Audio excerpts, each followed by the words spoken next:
Good morning, guys. I know that as a father, as a teacher, as a pastor, I'm not really supposed to have favorites, but you guys are my favorite. Like, for real. You're my favorite. You guys have been so encouraging. The number of you that have come up to say you appreciate what we're doing, the number of you that I've asked to pray for me and then I have felt so prayed for this week. I really appreciate it. I love you guys. And especially those of you that are come here, maybe this is like you were last minute add to the trip, or even after this week, you're still very unconvinced about all of this stuff. I want to say a special thank you to you because what a gift you've given me by giving your attention. Our attention and our time is the most precious resource that we have. In fact, I would argue that that is what constitutes our lives. How you choose to spend your time and where you choose to place your attention is your life. And the fact that you would come not really convinced about any of this stuff, but be open to it and give me your attention means more to me than you can imagine. And I want to say a sincere thanks for that. A few of you know this, but today is my birthday. Yeah. 41.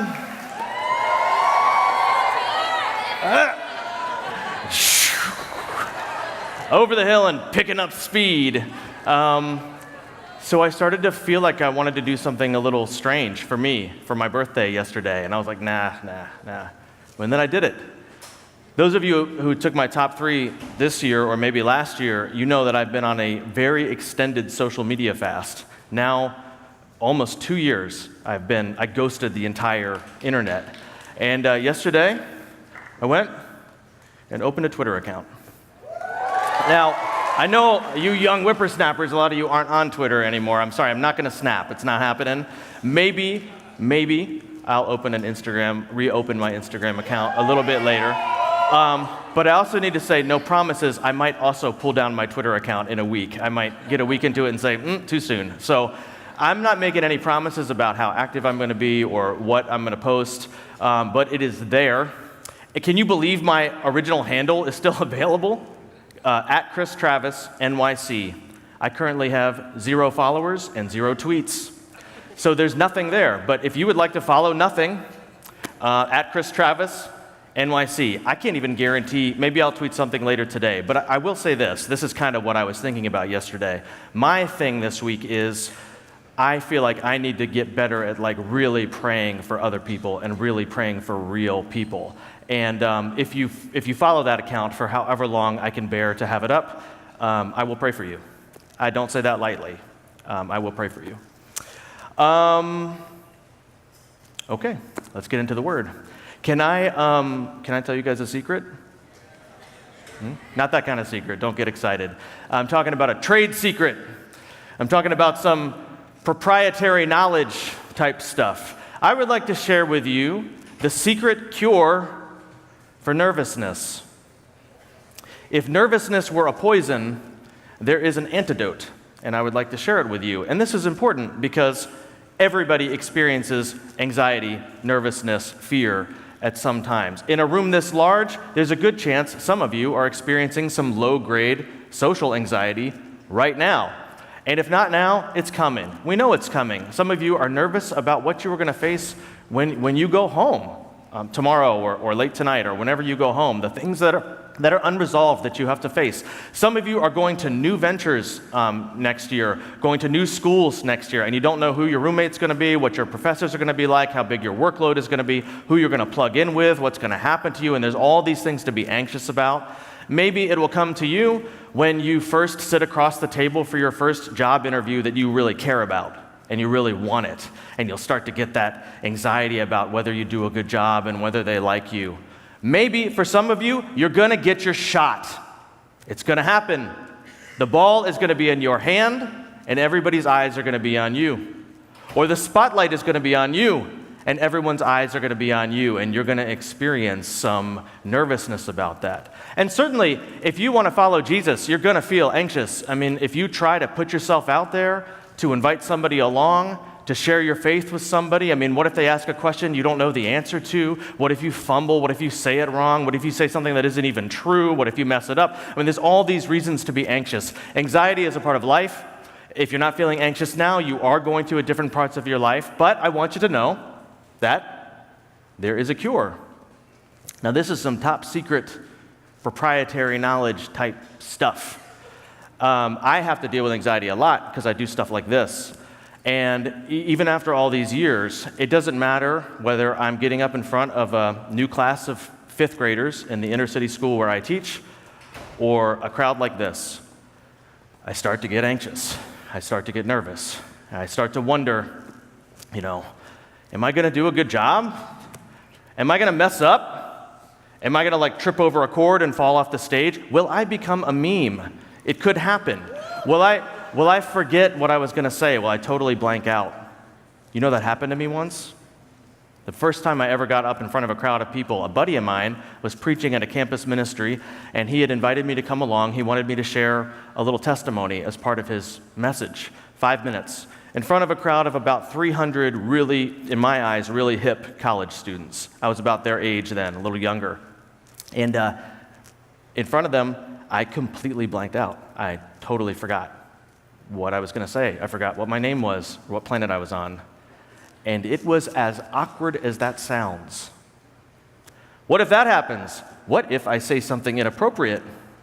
What if I start talking nonsense, like don't let the devil take your chocolate cake or something like that? I mean, what if this thing goes way sideways and something I didn't even intend happens? And I hope they like me. I mean, I hope it goes well. I hope the scripture sends forth. I hope Jesus shines through. I hope people's hearts are filled. I hope that they think I'm awesome. I hope that they think I'm amazing. And your palms start to get a little clammy when you're there, when you're at that interview, when you give that presentation for your class, when you turn in that big project or take that big exam, or you meet your sergeant for the first time, your fingers get a little tingly, your knees are a little wobbly, you feel that roller coaster feeling in your stomach, and your heart flutters, it's a little light, and you feel your pulse in your ears, and your mouth goes really dry, and you feel that anxiety. I want you to know that there is a cure for that. It's this. I actually do this. The cure for anxiety is concern for your audience. So here's what I do. When I'm getting ready to come up on stage and I start thinking about all those things, what if I mess up? What if it goes wrong? What if I trip? What if I stop and I think about you. I become concerned for you. I try to love you. I think about what you're going through. I think about, in a room this size, you guys are going through some stuff. Some things I've gotten the chance to hear about, many things I haven't. Some things that have been shared, some things that have not yet been shared with a soul. Some of you are in pain, like hurting, heartbroken, missing him so bad. You'd give anything to talk to her one last time. Or physical pain. I mean, in a room this size, some of you are hurting physically because of the surgery you had, or the one that's on the calendar, or the thing that can't be fixed and you just have to live with, and you live in pain. Some of you feel low, you feel lonely. Some of you have made big decisions this week, and I know it's coming. I know you're going to get tested. I know you're going to get tempted, and I know that you're going to need some strength. Some of you are facing some big decisions that you have to go back to, and you're going to need some wisdom on what to do. You guys are going through some stuff. And this magical thing happens as I begin to think about what you are going through, and I become concerned for you. My anxiety just evaporates. Now, I didn't come up with this. This was actually that phrase, the antidote for anxiety is concern for your audience, was originated by a pastor named Andy Stanley, who I have a ton of respect from. I don't know if he made it up, but it has served me well. Concern for your audience. Try it. When you get that chance and you're sitting across the interview table, stop and think, what does she need? What kind of employee is she looking for? Did she get in a big fight with her husband right before she came to work? Is one of her kids sick? What's going on with her? You'll be surprised at how much more at ease you feel. When that ball is in your hand and the spotlight is on you, think about your teammates.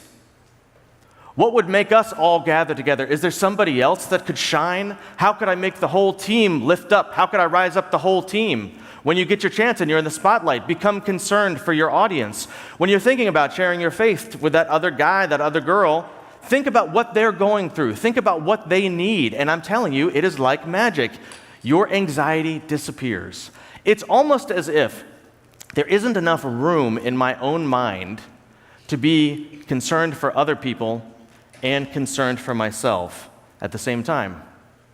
It's almost as if my mind is like, this town ain't big enough for the both of us. And when I become concerned for you, my self-concern just evaporates. Because what is anxiety? I hope I do a good job. I hope I don't mess up. I hope they think I'm amazing. I hope I remember what I'm going to say. I'm worried about myself. That's why I'm anxious. But when I make that switch and become concerned for you, the anxiety goes away. Don't believe me on this. Try it. You will find out it is true. It's as true as the Bible because it comes from the Bible. When the Bible says a different word than concern, the Bible uses the word love. The Bible says love drives out fear. Perfect love drives out fear. God's love can make you fearless. That's how John wrote it in 1 John chapter 4, verses 16 through 19. God is love, and all who live in love live in God, and God lives in them. And as we live in God, as we live in love and live in God, our love grows more perfect. I'll just share from my own life that this is true. Over time, as you live in God, as you live in love, your love grows more perfect. So we will not be afraid on the day of judgment, but we can face him with confidence because we live like Jesus here in this world. Such love, that kind of love that sticks with God and lives in love and lives in God and is becoming ever more perfect, ever more loving, ever more godlike, that kind of love, such love, has no fear because perfect love expels all fear. If we are afraid, it is for fear of punishment, whether it's judgment in the next life or some punishment or discipline or hard, challenging thing we may go through in this life. And this shows, that fear shows that we have not fully experienced his perfect love. We love each other because he loved us. God's love drives out fear. God's perfect love drives out fear. It is an incredible truth about reality, one that I hope that you will put to the test. As you live in love and grow in love, God's love begins to push out fear. Now, what are the things that we have to fear? We have things to fear in this life, and we have things to fear in the next life. The longer you walk with God and you really begin to believe it, like you really get what Jesus did, the lengths to which God went to save us. He paid everything he had. Any kind of fear about what happens in the next life really does evaporate. Over time, any kind of fear about death or what happens later is gone.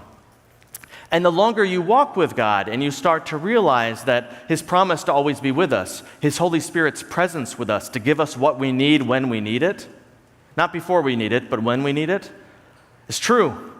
And even though you go through some rough stuff, and I've gone through some rough stuff, painful things, challenging things, when you get through them, you can always look back and see how God was there, how he was with you. And you start to have faith as your love grows more perfect. As you experience God's love, you start to have faith that he meant what he said. He really will be there with me. He really will give me what I need. He's not going to leave me hanging. He's going to give me the strength, the wisdom, the help, the comfort, even when it's horrible, even when it's difficult. And the fear goes away. The problem is, many people do not experience God's love, God's fear-expelling love, because they never complete the circle. God's love was not meant to bottle up with us.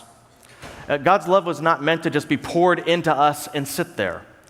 God's love was meant to be poured into us and then through us into others. And if you don't do that, if you don't receive God's love and then pass it along, It's like you've stopped the cycle. Your love gets stuck. It's not a perfecting love. It doesn't become better and better. You don't experience more and more of God's love. But as you allow God's love to flow through you, as you love someone else, He increases your capacity for love, and He pours more love into you, and more love flows out of you, and more love flows into you, and more love flows out of you until everything is love. And the light fills up the darkness and pushes out every little thing, every little fear. But in order to experience that love, you've got to pass it along. And that love is powerful. It's the most powerful thing man has ever imagined. It is for love that men and women charge into burning buildings. No one does that to face their fear of fire. They do it to save, for love. It is for love that men and women come out from behind cover into live fire. I have occasionally had the privilege of speaking to veterans who have been in real combat situations and read books. And nobody jumps into a firefight to face their fear of bullets. It is out of a sense of duty and responsibility to the men and women around them and love for those that they've left at home. It is for love. This kind of love has the power to drive out fear of all things, even and up to including the fear of death. But many do not experience this love because they don't pass it on. And so the question for you today, and the question for me today is, who is God calling you to love right now? As you start to think about going back into your life, we don't want this to be a thing that happened and then you go back into your life. We want this to be a thing that fuels your life when you go back into your life. So take this week, and who is God calling you to love? Is it whoever your roommate ends up being next year? Is it that crotchety old math teacher? Trust me, we need it. Is it the bully? The kid that always sits alone? Your mom? Who is it that God is calling you to love? And I tell you what, if you choose to actually love this person, you will experience more and more of God's perfecting love, and that love will drive out fear. See, we all have a decision to make. What perspective we're going to take on life. Behind me, this sign, what you read there depends on what angle you view it from. If you look at it this way, if you look at the white letters on black, you see fear. If you look at it this way, if you look at the black letters on white, you see love. This is what life is like. There is a perspective that we must choose. It's almost as if you can't really see love and fear at the same time. You have to choose. And this is one of those wonderful things in life.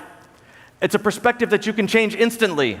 There are not many things like that, friends. Most good things in life you have to work for and you have to wait for. But this is a perspective shift you can make right now, from fear to love. And that love drives out fear. Can I tell you guys another secret? When you love anybody else the way that Jesus loved you, you love Jesus that way. I want to tell you about one of my students. I'm going to call him Henry. My school that I teach in is almost entirely Hispanic students, mostly from the islands, Dominican Republic and some from Puerto Rico. And there's a few South American students, we have some Afro-Latinos, and we have a very few number of African-American students in my school. And Henry is one of those few African-American students. He's also has an atypical neurology. He is on the autism spectrum, which I am by no means an expert in, but I'm learning more and more what that means. And let me just say right off the bat, I love this kid. He is hilarious, personable. I have the best conversations with him. He greets me and says goodbye to me every single time he sees me, and he has my schedule memorized better than I do. So he's always like, "I'll see you third period, Mr. Travis. I'll see you when you pick us up for gym." And I'm like, "Oh, that's right, I gotta pick you guys up from gym today." And he always greets me and says, "Have a good weekend." He's the only student that does that. And he started to say, "Have a good weekend," like earlier and earlier on the day on Friday. And then we'd have to say it multiple times. And it'd be like, "Have a good weekend, Mr. Travis." I'd be like, "You have a good weekend, Henry." And this would happen, or then he was like saying it at noon. And then I hit my breaking point when he said it first thing in the morning Friday. He came in first thing in the morning. He was like, "Have a good weekend, Mr. Travis." And I was like, No, Henry. We're not allowed to say this to each other until people are allowed to drink. It has to wait until at least noon. And we got to push this back. I'm learning some of the things that are, some of the ways in which Henry's mind works. Some of the things I'm learning are like typical symptoms of being on the autism spectrum. Like one thing is he doesn't really get social cues. He doesn't really understand personal space.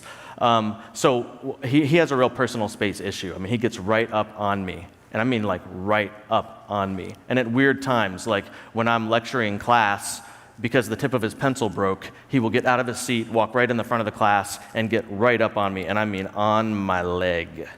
And I'm like, hey, hey buddy, how you doing? He has a really hard time reading emotions. He doesn't understand them. He can't read emotional cues on people's faces or even in his own body. He can't read the signals that his own body gives him about his own emotions. And so he misreads situations sometimes. When something's going wrong, he can't figure out if this is a little thing or if this is World War III. And so sometimes he, in other people's opinion, overreacts to situations. He almost lost some friends because of this. We had, talked to some other students and gathered a bunch of good buddies around him, and they were like thick as thieves. I loved to see it happening. But this group of boys that he was hanging out with, they really liked to play fight.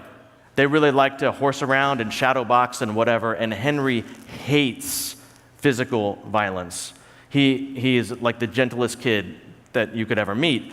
And they'd be playing around, and when they're playing around, they look serious because they're playing.